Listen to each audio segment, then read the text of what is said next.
Remake as old as time, cash grab as old as rhyme, Beauty and the Beast.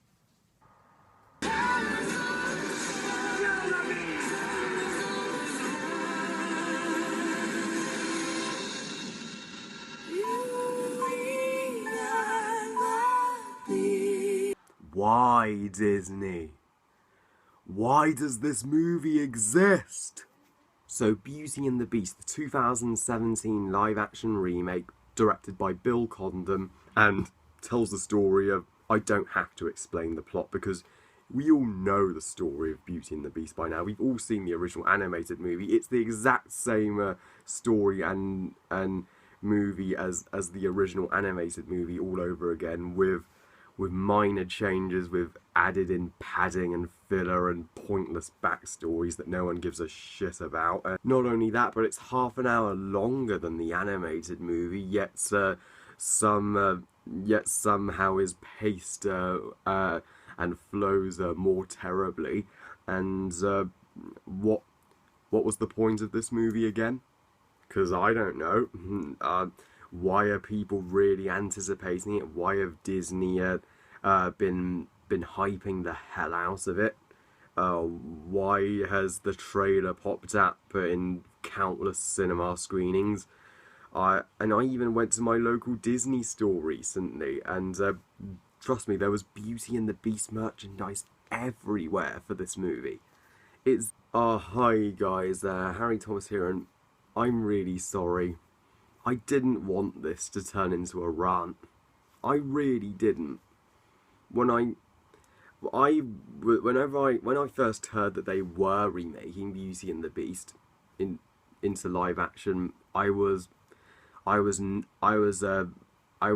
angry and pissed off about it and up in arms about it from the start.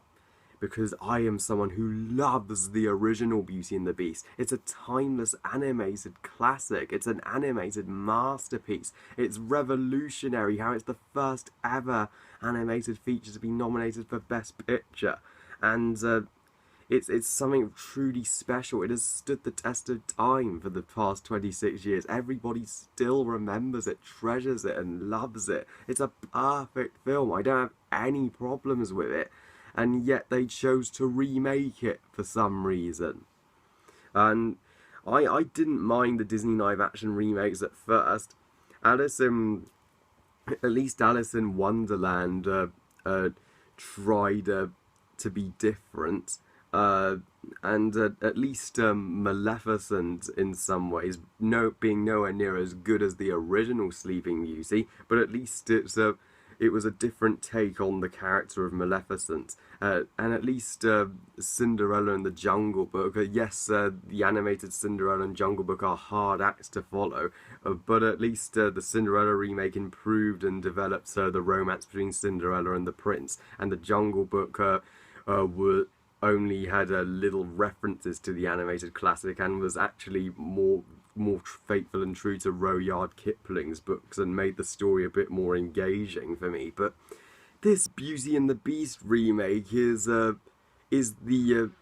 first Disney remake that's telling us that Disney are just getting carried away with live action remakes at this point. So they're just gonna be so lazy, uncreative and uninspired and just remake everything.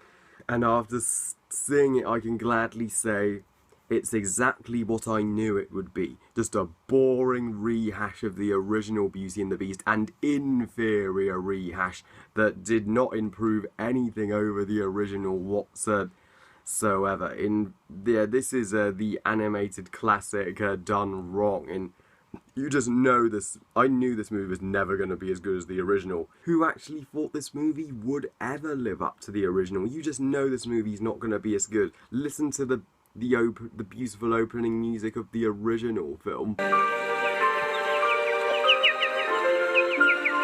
And now dare to compare that to the opening music of this film. Where I'm coming from, it doesn't compare. It just doesn't. You can never replicate or recapture the magic of that of the opening of the original film, no matter how hard you try, Disney. And while the original animated Beauty and the Beast is a flawless film, they say there isn't any such thing as a perfect film, but I think Beauty and the Beast is one of those prime examples of a perfect film. This remake, however, is the complete opposite of that. This is everything wrong with Beauty and the Beast. Cinema Sins is going to have a fun time with this movie, picking it apart. It's a shot-by-shot remake of and boring rehash of the original animated film, and because of that, the film's completely predictable. There isn't any surprise in the film at all. You can predict what's going to happen story-wise, step by step. They even spoiled the whole freaking movie in the trailer. So, what's the point of paying money to see this when it's a story we've already seen before? We could just watch the original animated movie for free.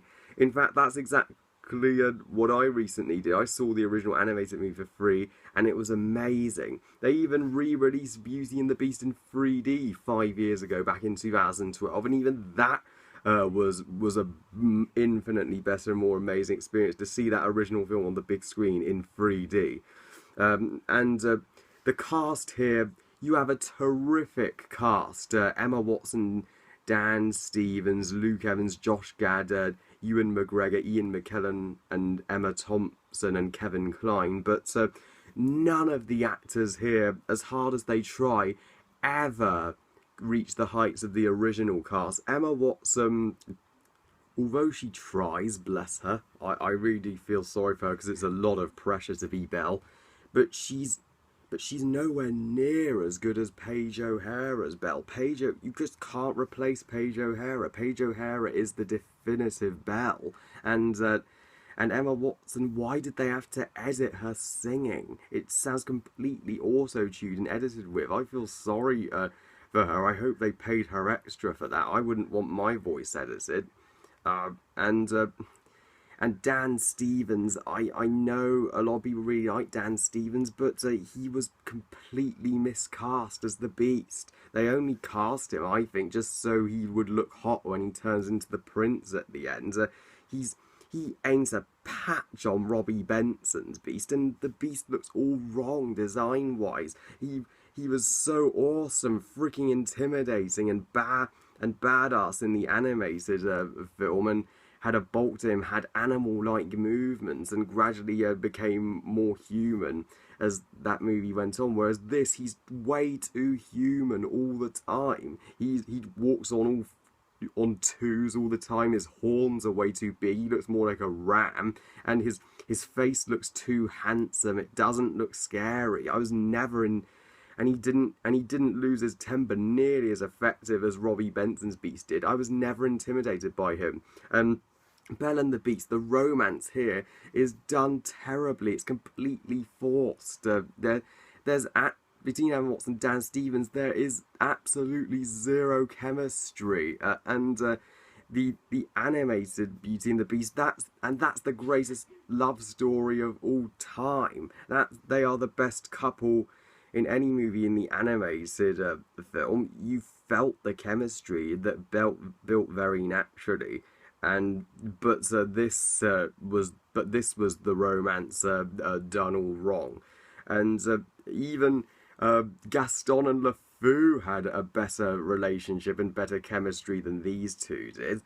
And the backstory that they tried to give Belle about Belle's mother, and it just still wasn't necessary. It was just complete padding. And why do they have to have the cliche of Belle's mother dying? Like, we have to have a parent die in every Disney movie. In fact, I would rather Belle's mother was alive. That would be a difference. That would be a change. We actually get to see a relationship between Belle and her mother. The Beast's backstory, it's a subplot that never gets resolved, that doesn't lead anywhere, and at the end of the day, we didn't need in the film. We didn't need to know about his parents. I have heard a lot of people say they loved the scenes between Belle and her father in this film, that they made Marisa more compelling and more interesting. I'm sorry, but I don't see that. I much preferred Maurice in the animated movie. At least he was fun and had charm to him. This Maurice, I thought, made him way too serious and boring as hell. I didn't care about him. I'm sorry, Kevin Kline is a great actor, but again, why was he in this movie when he could have been in something better? As for Gaston and LeFou, I really like Luke Evans. Luke Evans is a awesome actor. I actually got to see him in London last year, which I was very lucky to, but he's just not Gaston. He's too small. He doesn't have Richard White's booming voice. He doesn't have anything on Richard White's Gaston. So yeah, another miscast. And about LeFou being gay, surrounding the controversy, I don't mind LeFou being gay. I don't see the controversy. I don't mind what sex a character is. I don't mind having a gay or lesbian character in a blockbuster. In fact, it should happen more often to show a bit more diversity. Josh Gad is a great and talented comedic actor, but I much preferred the abusive and great banter between Gaston and LeFou in the original film. They just felt too friendly. And there wasn't any banter between the two because LeFou was completely in love with Gaston. It just came off as so much more boring. And the enchanted objects, oh boy, that's where boy do they screw up. The enchanted objects, I'm sorry, but they suck in this version. They look absolutely frightening. I don't want to see CGI Lumiere, Cogsworth or Mrs. Potts. Who's gonna remember them in comparison to the wonderful Lumiere, Cogsworth, Mrs. Potts from the animated film? I mean, Ewan McGregor, Lumiere's the character they fucked up the most, because Ewan McGregor's a great actor, but his French accent for Lumiere totally sounded off, and Ian McKellen is awesome in anything he does. But Cogsworth's design looks so boring and cheap, and Mrs. Potts, Emma Thompson is a great actress, but she cannot compete with Angela Lansbury. In fact, why didn't Angela Lansbury just come back and voice Mrs. Potts again? She could have easily done. This movie includes all the songs from the animated movie, but poorly imitated, and you won't remember these versions. And even the new songs they add are completely forgettable. And these are coming from songs by the legendary Alan Menken himself. I mean, the Beast's song Evermore, when Belle rides off to save her father, it's nowhere near as effective or as dramatic as when he roared out in pain when she left in the animated movie. The pacing is terrible. Did it need to be half an hour longer than the animated movie? And so many great scenes from the animated movie are not replicated nearly as well here.